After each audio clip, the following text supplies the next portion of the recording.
Mas eu quero convidá-los para que nós abramos as Sagradas Escrituras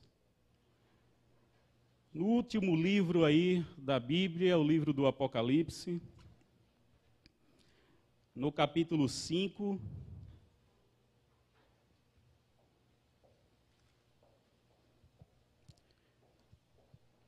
Apocalipse capítulo 5, e leremos apenas um versículo, o versículo 1.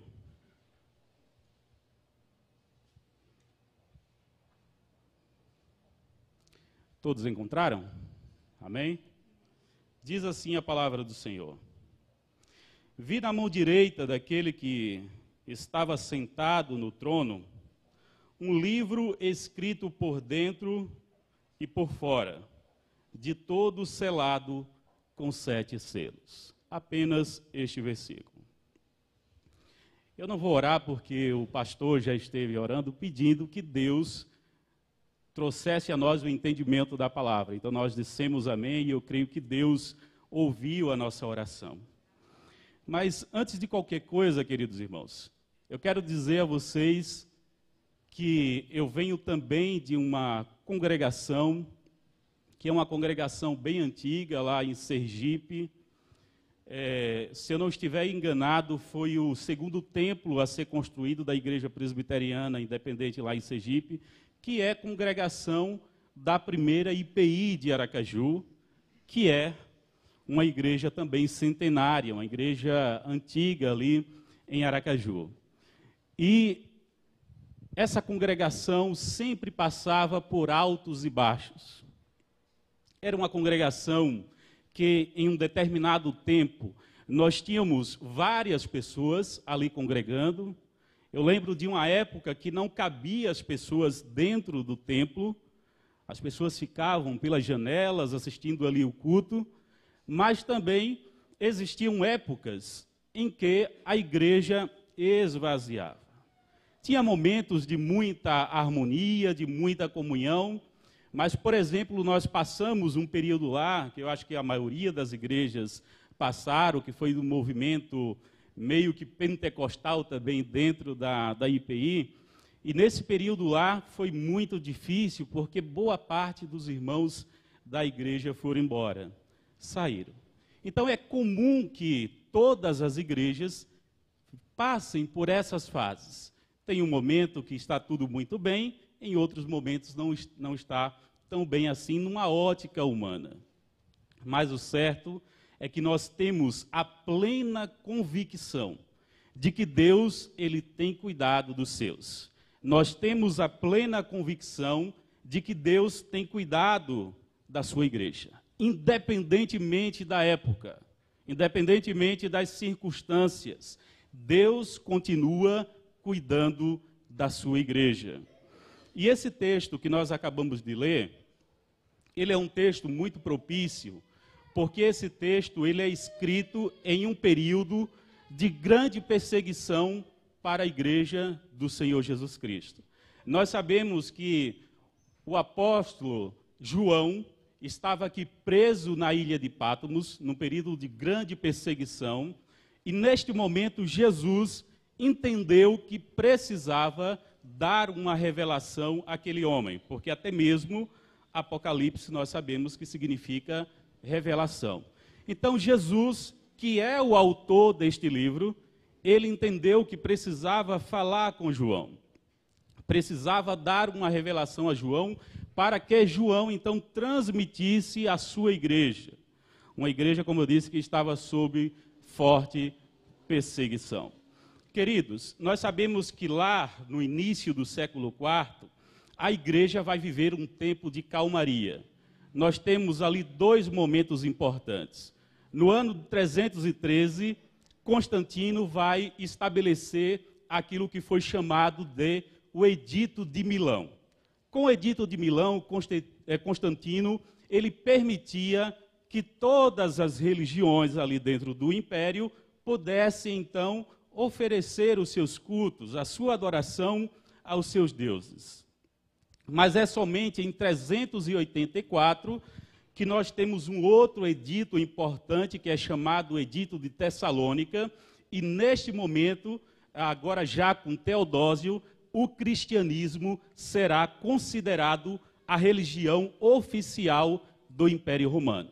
Aí agora nós vamos viver um tempo de extrema calmaria, aonde a própria igreja ela vai se confundir com o Estado. Igreja e Estado, a partir desse momento, praticamente vai se tornar a mesma coisa.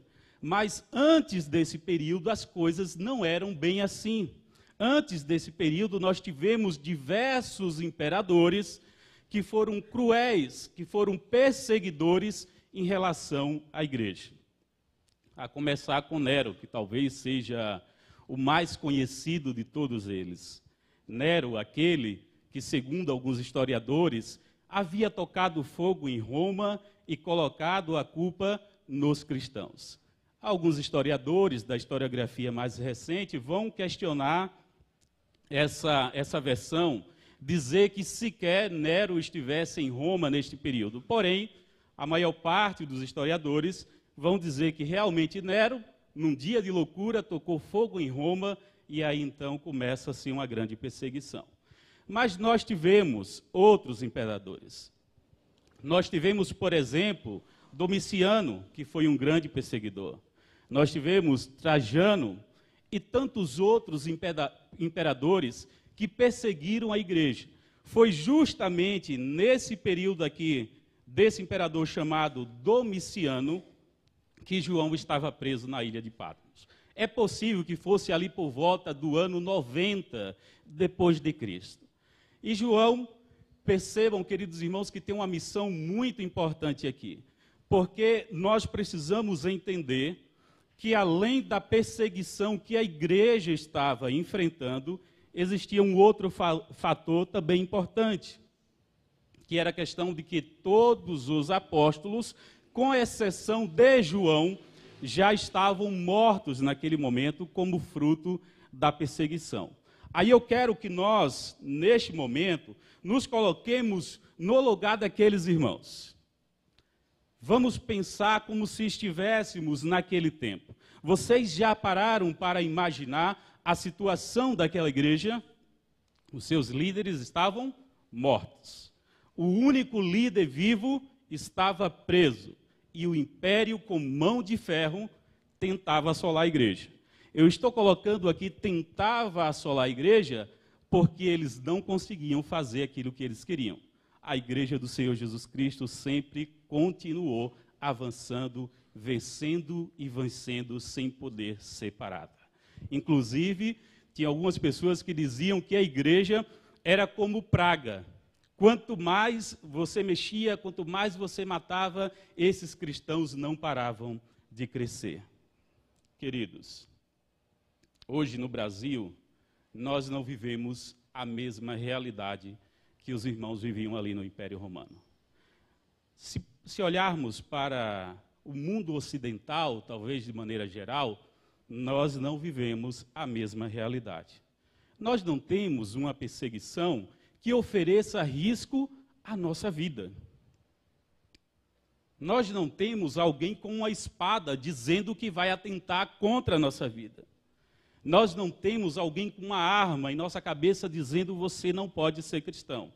Agora, lógico que isso é uma realidade nossa. Aqui no Brasil é uma realidade de maior parte das igrejas no mundo ocidental.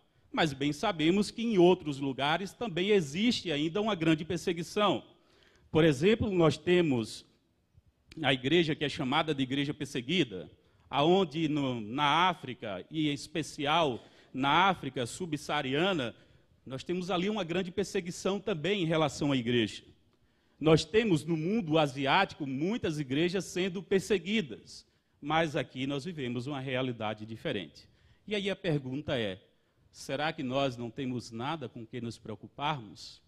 Será que a igreja no Brasil, será que a IPI de Campo Mourão não tem nada com que se preocupar? Sim, irmãos, nós temos. Nós não temos uma perseguição que atente contra a nossa vida. Mas nós temos, por exemplo, perseguições no campo ideológico. Nós temos hoje uma sociedade, por exemplo, que diz que não existe verdades absolutas. Nós temos uma sociedade onde as pessoas estão cada vez mais consumidoras, inclusive dentro das igrejas. Nós temos hoje no Brasil, eu acho que aproximadamente aí, a última pesquisa que eu vi, mais de 4 milhões de pessoas que se dizem desigrejados. Na verdade, não são eles que se enxergam desta maneira. As pessoas é que dizem que eles são desigrejados, mas eles não gostam de serem chamados assim. E eu entendo que isso é fruto desta sociedade, que não tem verdades a que se apegar. Nós temos um sociólogo polonês chamado Zygmunt Bauman, que ele faleceu no ano de 2017, e ele, não conformado com o termo pós-modernidade, ele traz o conceito de modernidade líquida. E desse conceito de modernidade líquida também surge o conceito de sociedade líquida. E nesse ambiente de sociedade líquida, defendido ali por Zygmunt Bauman, ele vai dizer que as pessoas não têm verdades no que se apegar.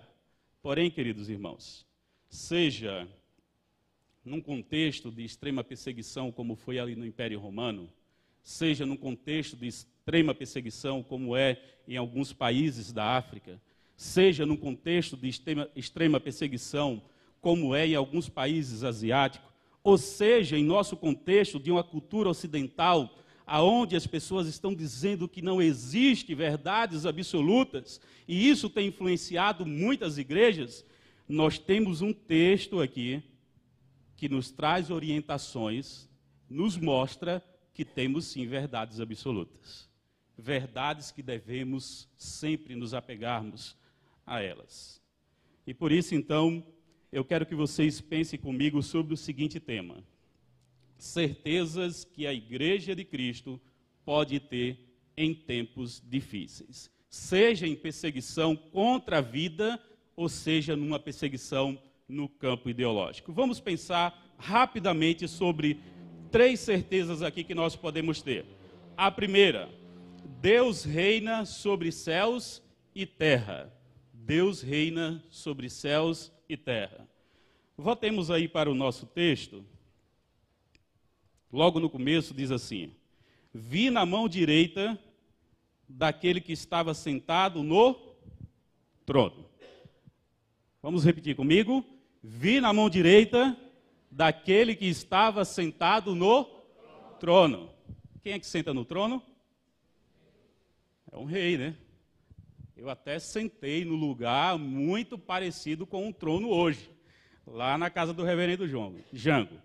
Eu descobri que é uma poltrona lá que ele comprou, que foi, né? Do reverendo Lutero, certo? Que depois eu acho que deve ter sido do filho dele, depois do neto, Tiago Damião, e agora é do reverendo Jango. Se vocês querem saber de onde é que o reverendo Jango tira tanta unção para pregar aqui na igreja, é sentado orando, imagino eu, lá naquele lugar. Então, antes de vir para cá, eu sentei lá, né, coloquei os meus braços ali, bem confortável, fiquei ali pensando, aqui eu estou me enchendo de unção. Aí o reverendo Jango chegou e disse: bom, aí agora você vai ficar cheio da unção. E nós sabemos, queridos irmãos, que Deus tem cuidado da sua igreja. E Ele sim está sentado em um trono. E esse trono nós dizemos que é o trono que reina, ou Ele é o rei que reina sobre céus e terra. Deus continua reinando. Tem pessoas dizendo, inclusive dentro de muitas igrejas, que nós não temos verdades absolutas. Eu quero dizer primeiro que o próprio Cristo se apresentou como sendo a verdade. Ele disse: eu sou o caminho, a verdade e a vida. Então esse negócio de dizer que não existe verdade absoluta, com Jesus não funciona. Ele mesmo disse que é a verdade. E uma outra verdade que o texto está nos dizendo aqui, que é o próprio Cristo dizendo a João, e dizendo à igreja daquela época, e dizendo para nós, é de que Deus continua reinando. Deus está sentado no sublime trono. Deus não perdeu o controle de nada. Eu sei que a IPI de Campo Mourão hoje vive um momento muito bom. Mas quem sabe, em alguns anos passados, tiveram algumas dificuldades. Mas Deus deixou de ser soberano sobre a vida desta igreja? Deus deixou de reinar sobre a vida de cada um dos irmãos que pertencem a esta igreja? Não. Deus continuou reinando. O salmista Davi, no Salmo 103, versículo 19, diz assim: nos céus estabeleceu o Senhor o seu trono, e o seu reino domina sobre tudo. O Senhor estabeleceu nos céus o seu trono, e ele lá no seu trono, ele continua dominando, ele continua reinando sobre tudo e todos. Algumas vezes as pessoas acham que somos como palha seca lançadas ao vento, mas não somos assim. Nós temos um Senhor que governa as nossas vidas, e é por isso que nós estamos aqui hoje. Sabe por que a IPI de Campo Mourão nunca fechou as suas portas? Porque Deus reina sobre esta igreja. Deus é o Senhor desta igreja. Deus tem o domínio sobre as nossas vidas. E ainda que tentem atentar contra as nossas vidas, o Senhor está reinando e cuidando de nós. Mas ainda nesse texto, nós podemos ver uma segunda verdade. E essa segunda verdade é que Deus tem a história de nossas vidas em suas mãos. Voltemos a nossa atenção mais uma vez para o texto, onde, desde o começo, diz assim: vi na mão direita daquele que estava sentado no trono, um livro que estava o quê? Escrito por dentro e por fora. Primeiro, queridos irmãos, nós sabemos que na simbologia judaica, livro escrito por dentro e por fora significa dizer história da minha, história da sua vida, história das nossas vidas. Ainda na simbologia judaica também, nós sabemos que mão direita significa mão de poder, é a mão poderosa de Deus. Então, o que é que esse texto está dizendo para cada um de nós aqui? Está dizendo que a história da minha vida, está dizendo que a história da sua vida, a história desta igreja aqui, está na mão poderosa de Deus. Queridos, isso é muito importante. Nós não estamos dependendo de pastores para continuar como igreja. Nós não estamos dependendo de padres. Nós não estamos dependendo de um político. Nós não dependemos de nada disso. O único Senhor que reina e que tem a história das nossas vidas em suas mãos é o Deus a quem a IPI de Campo Mourão tem servido há 55 anos. É esse Senhor que tem a minha e a sua história sob o seu controle. Deus tem cuidado da sua igreja. E por isso nós podemos louvar ao Senhor. Por isso nós podemos agradecer a Ele. Porque quantas pessoas estão neste mundo agora se sentindo sem proteção? Quantas pessoas estão depressivas, estão chorando, sem saber o que fazer da sua vida, porque, inclusive, ele não tem verdades a que se apegar. Mas a palavra do Senhor está nos dizendo que nós temos sim a certeza de que Deus reina, e nós temos a certeza de que Deus cuida dos seus filhos e filhas. Queridos, certa vez, eu estava ali sobre o Rio Negro, junto com o conselho da terceira IPI de Manaus. Porque nós costumávamos fazer da seguinte maneira em relação às reuniões do conselho.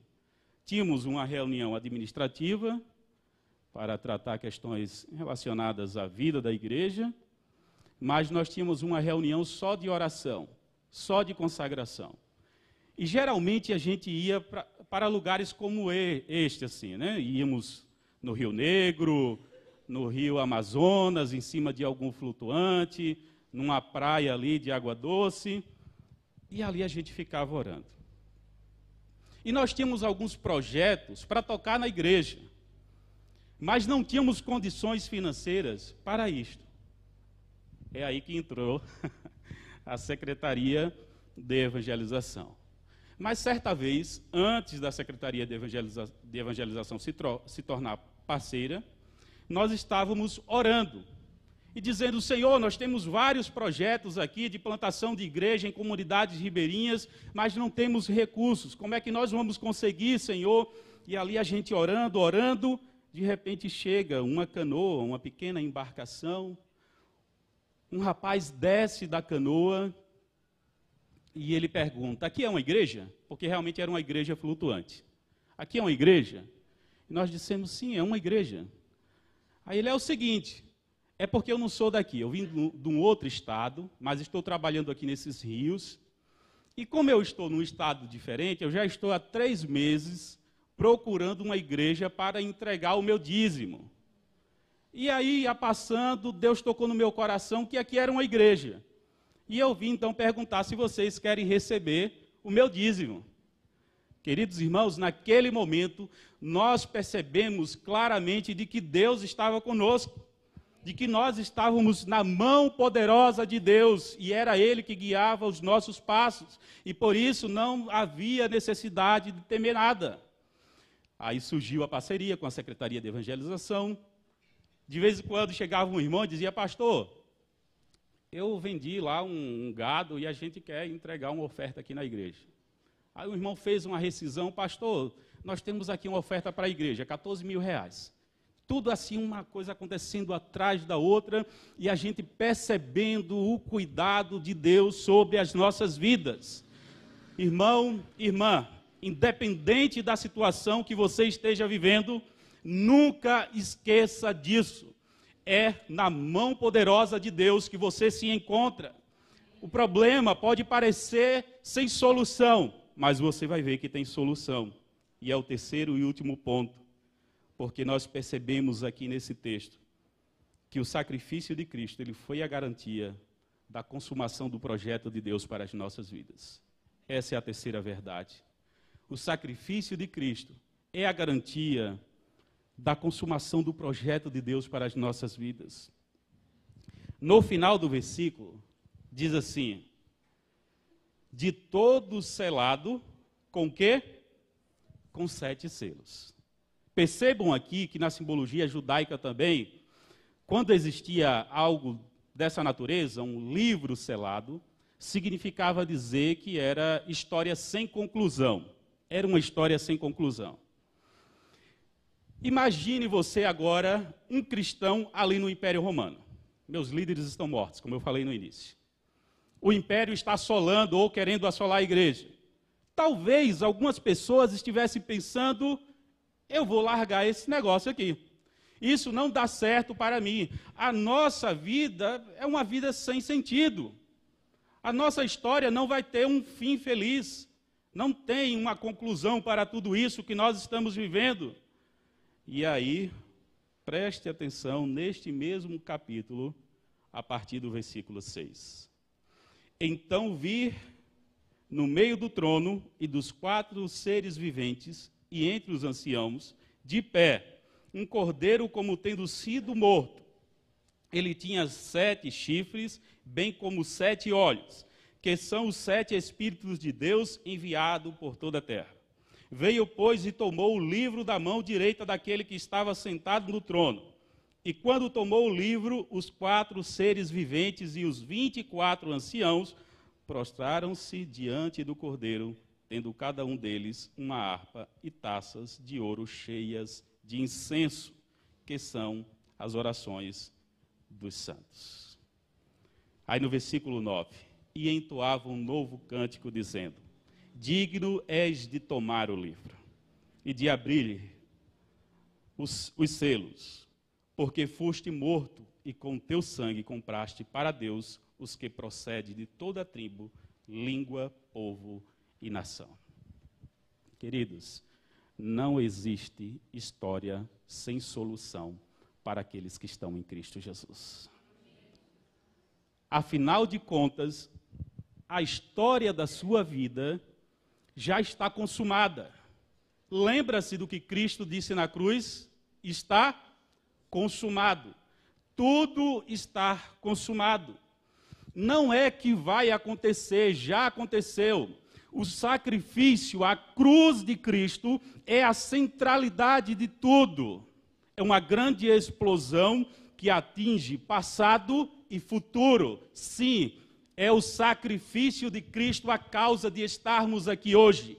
E por isso a história da minha e da sua vida já está resolvida. Não é uma coisa que vai acontecer, já aconteceu em Cristo Jesus. A história da IPI de Campo Mourão não é uma história que vai acontecer, é uma história que já está estabelecida por Deus. E aonde tivermos de chegar, no tempo de Deus, já está lá. A minha história, a sua história, a história desta igreja, está nas mãos de um Deus que reina soberanamente e que não diz, vai acontecer. Ele já disse, está consumado.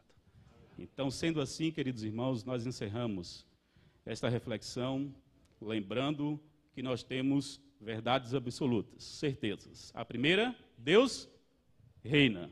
A segunda, Ele tem a história das nossas vidas na sua mão poderosa. E a terceira, tudo já está consumado. Cristo já pagou o preço. Então, mais 55 anos virão, se Cristo não voltar antes. Se Ele vier, melhor ainda.